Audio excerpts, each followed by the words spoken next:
Under the heading of relative velocity एक बहुत ही अच्छा क्वेश्चन है इरोडोव का, जिसमें कि 3 particles are situated at the corners of an equilateral triangle, right? Read this question. This is question number 1.12।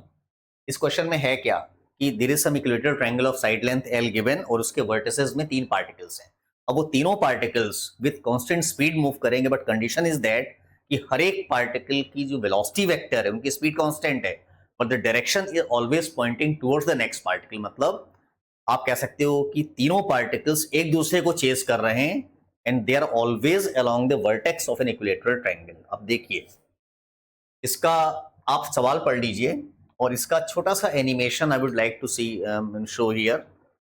उससे आपको आइडिया मिलेगा कि पार्टिकल्स मूव कैसे करेंगे। सी, इसको देखिए, this is how particles are chasing each other and finally they are converging at the centroid of this triangle. आप चाहें तो इस वीडियो को रिवाइंड करके उस पर्टिकुलर सेक्शन को दोबारा देख सकते हैं। तो क्वेश्चन में पूछा गया कि after what time the three particles will converge eight A common point and what will be that common point, that will be the centroid of this equilateral triangle. अब सबसे पहले समझते हैं कि पार्टिकल मूव कैसे कर रहे हैं। See, say this is the equilateral triangle and at t is equal to 0 their vectors are pointing towards each other like this। ऐसे मूव, मतलब ये t is equal to 0 का सीन है। स्पीड कांस्टेंट v है, side length l मान लेते हैं हम, तो ये t is equal to 0 का सीन है। Now this particle is not always moving along this line because this particle is not stationary at this point। अच्छा, ये भी इसके अलावा मूव नहीं करेगा बिकॉज ये यहाँ पे रेस्ट पे नहीं है, तो होगा क्या? After some time you can just एक रफ स्केच ड्रॉ कर रहा हूं कि how they will behave. Now see, after a very small time dt, आप इसको ऐसे इमेजिन कर सकते हैं। सी, कि ये वाला पार्टिकल यहां पे आ गया, ये वाला पार्टिकल यहां पे है और ये वाला पार्टिकल यहां पे है। अभी भी इसकी velocity is towards the next particle like this, ऐसे।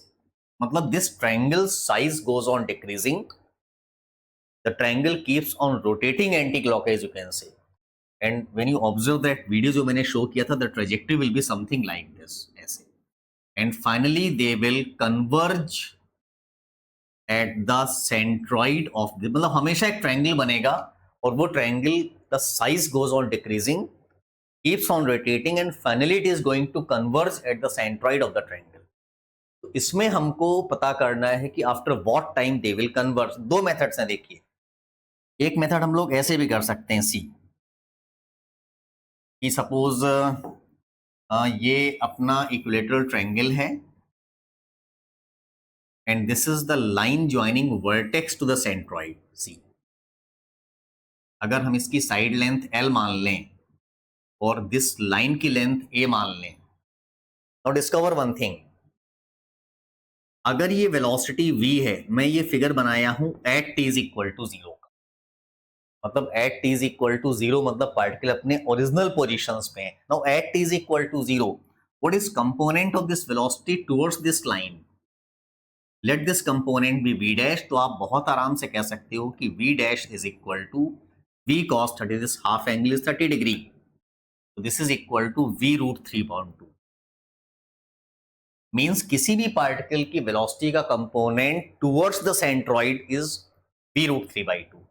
ट्रायंगल कितना भी छोटा हो जाए, सी, यहां भी इस वेलोसिटी का कंपोनेंट जो सेंट्रॉइड की ओर होगा उसकी वैल्यू भी v रूट 3/2 रहेगी। तो we can conclude one thing, किसी भी स्टेज पे the component of particles velocity towards the centroid is always this.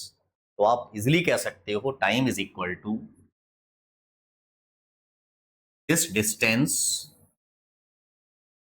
a upon component of this velocity towards the centroid of the triangle, which is equal to v root 3/2। और अगर आप geometry से a की side length निकालेंगे आप, तो you will find cos 30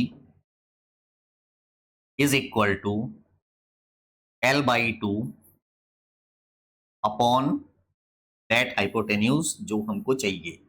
तो how much a we are getting here? That a is equal to l by root 3। Now putting the value of a here, what I will get? Time is equal to 2L upon 3V we will get here. So this is one method of finding the time in which the particles are going to converge at the centroid of this triangle. अब method number 2 देखते हैं कि हम इस question को कैसे और approach कर सकते हैं. Now see, this is the equilateral triangle and these are the velocities at t is equal to 0. मैंने क्या कहा था, ट्रायंगल कितना भी छोटा हो जाए, उन पार्टिकल का जो वेलोसिटी वेक्टर्स हैं वो हमेशा ऐसे ही रहेंगे. See, always pointing towards each other at any instant. मतलब अगर हम किसी भी इंस्टेंट का इस ट्रायंगल की साइड लेंथ x मान लें, तो ये x नाम का वेरिएबल टाइम के साथ ऑलवेज डिक्रीजेस, और उसके जो डिक्रीज होने का रेट है वो क्या होगा, वो होगा इन दोनों पॉइंट्स के पास आने का रेट ही x के डिक्रीज होने का रेट है, और इन दोनों पॉइंट के पास आने का रेट क्या हो जाएगा, you have to resolve this velocity towards this point which is equal to v cos 60. तो आप कह सकते हो कि negative of dx upon dt is equal to v plus v cos 60. आपको मालूम है कि जब वेलोसिटीज ऑपोजिट होती हैं तो रिलेटिव स्पीड में उनको हम जोड़ देते हैं. तो this is the velocity of approach of these two points, right. इसको आप लिख सकते हो minus times dx is equal to I think 3v/2 which is a constant into dt. इसको आप इंटीग्रेट करिए कि व्हेन टाइम वाज 0 x नाम का वेरिएबल l था and after some time t यही वेरिएबल कितना हो गया, 0. मतलब they are finally converging at the centroid of this triangle. तो इसको सॉल्व करके वापस से 0 minus l with negative will become l. तो you will get this time t is equal to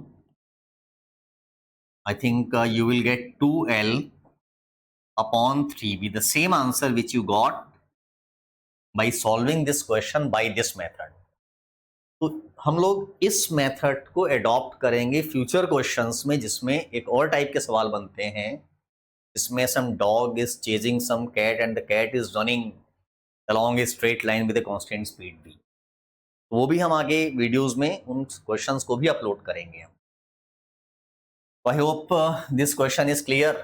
अच्छा, इसी वैरायटी के और भी क्वेश्चन देखिए. We can also form question like this. See, जैसे मान लो कि मैंने अब क्वेश्चन क्या बना दिया, आपके पास जो पॉलीगन था अभी तक ट्रायंगल था, अब स्क्वायर है. See, like this.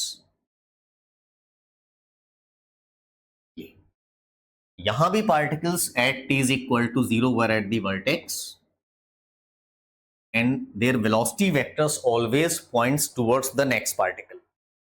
After what time they will converge. आप चाहें तो यहां भी एक रफ स्केच ऐसे बना सकते हैं like this. See,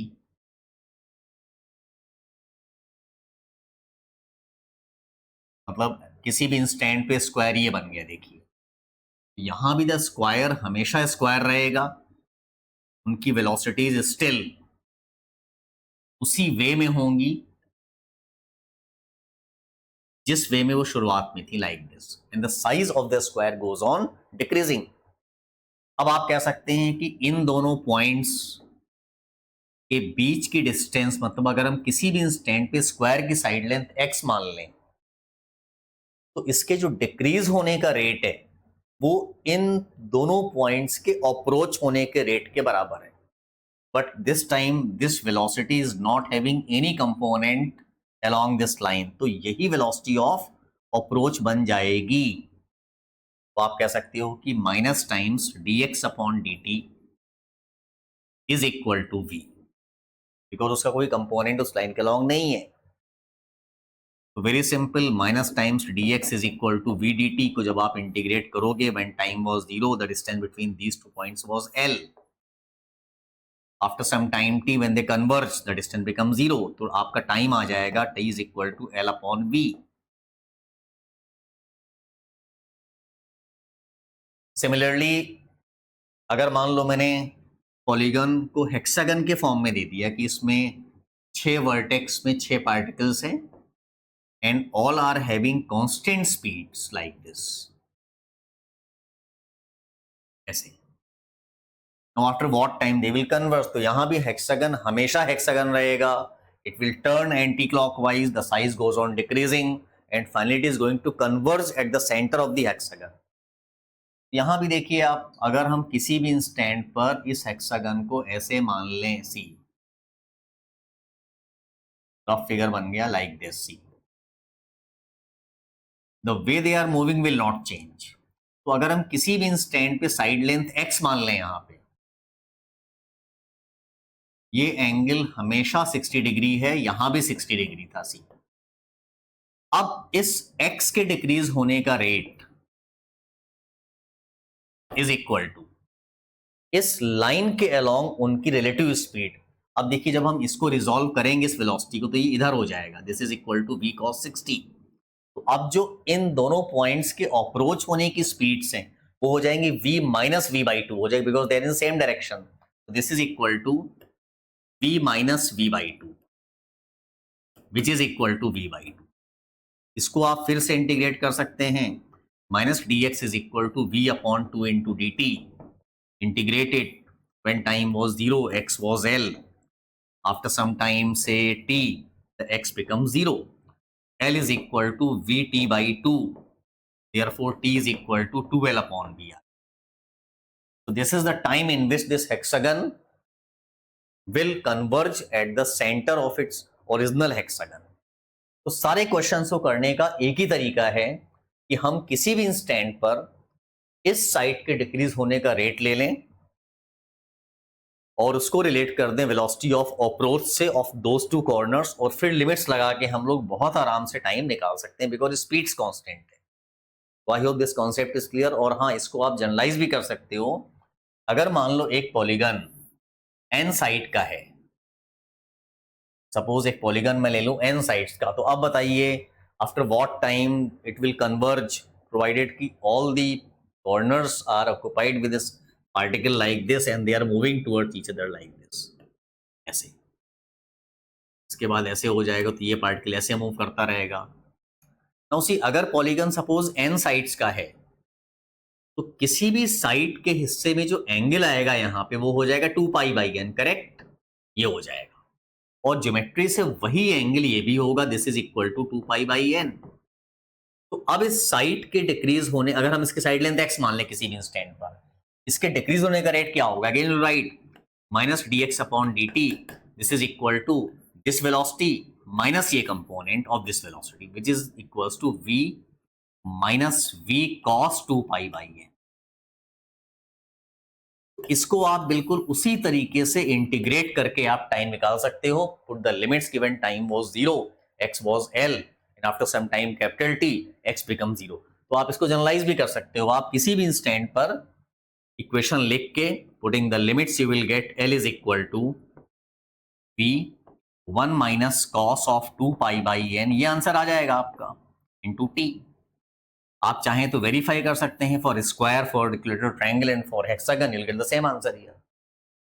तो ये कॉन्सेप्ट था आपका उन क्वेश्चंस का जिसमें पॉलीगन के वर्टिसेस में पार्टिकल्स होते हैं और हर एक पार्टिकल सामने वाले को चेस करेगा।